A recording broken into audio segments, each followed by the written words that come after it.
ऊंचाई का साहस। आरोह विशाल पर्वत महाशिखर की तलहटी में खड़ा था। ये पत्थर और बर्फ का एक दैत्य था जिसका सिर बादलों में खोया हुआ था।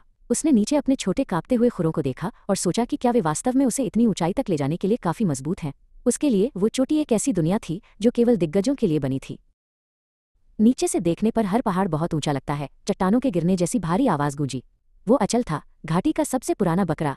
वो चलकर आरोह के पास आया और उसके बगल में खड़ा हो गया। अचल का शरीर सुबह के कोहरे जैसा सफेद और घना था।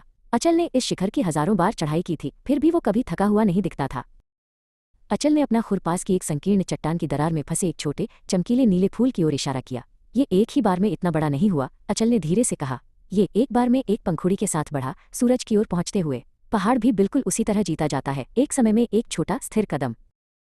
उन्होंने अपनी चढ़ाई शुरू की। रास्ता संकरा था और हवा प्राचीन चीड़ के पेड़ों के बीच से सीटी बजाने लगी थी। आरोह के पैर जेली की तरह कांपने लगे। हर बार जब उसने नीचे झांका तो उसे घाटी के फर्श को अपने नीचे से खिसकते देख चक्कर आने लगा। वो जम गया, न आगे बढ़ने में सक्षम था और न ही पीछे। आरोह ढीले पत्थरों के एक टुकड़े पर लड़खड़ाया, उसका दिल गले तक आ गया। इससे पहले कि वो फिसलता, अचल ने अपने मजबूत गर्म कंधे को आरोह के बगल में सटा दिया, जिससे वो रास्ते पर स्थिर हो गया। अपना संतुलन ढूंढो नन्हे साथी, अचल ने प्रोत्साहित किया। ये चट्टान तुम्हारी दोस्त है, दुश्मन नहीं। जैसे जैसे सूरज नीचे झुकता गया, रास्ता और भी कठिन होता गया और हवा ठंडी हो गई। आरोह के फेफड़ों में जलन हो रही थी और उसका मन भारी महसूस कर रहा था। मुझे अब चोटी नहीं दिख रही, वो फुसफुसाया, उस घने भूरे कोहरे को देखते हुए जो रास्ते को निगलने के लिए उमड़ आया था। उसे ऐसा लगा जैसे वो शून्यता की दीवार में चल रहा हो। अचल ने उसे बर्फ के झरने के पीछे छिपी एक छोटी सूखी गुफा की ओर धकेला। अब आराम करो, अचल ने फर्श पर बैठते हुए कहा। शक्ति का मतलब केवल चलते रहना नहीं है, ये जानने के बारे में भी है कि तूफान के गुजरने का इंतजार कब करना है। तुम असफल नहीं हुए हो, तुम बस अंतिम पड़ाव के लिए तैयारी कर रहे हो।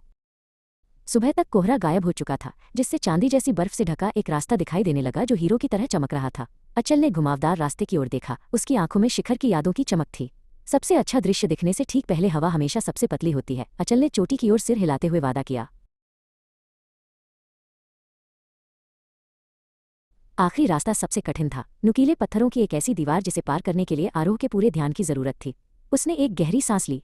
उसने न तो ऊपर चोटी की ओर देखा और न ही नीचे घाटी की ओर। उसने केवल अगले उस स्थान को देखा जहां उसे अपना खुर रखना था। एक समय में चट्टान के केवल 1 इंच पर ध्यान केंद्रित किया। आखिरकार वे शिखर पर पहुंच गए। पूरी दुनिया उनके नीचे खुल गई, जो पहली किरण की शानदार सुनहरी चमक में नहाई हुई थी। आरोह अचल के पास गर्व से खड़ा हो गया। हवा उसके बालों में खेल रही थी। उसे एहसास हुआ कि उसने केवल एक पहाड़ नहीं चढ़ा था, उसने ये खोज लिया था कि जिस शक्ति की उसे जरूरत थी वो हमेशा से उसके भीतर ही थी।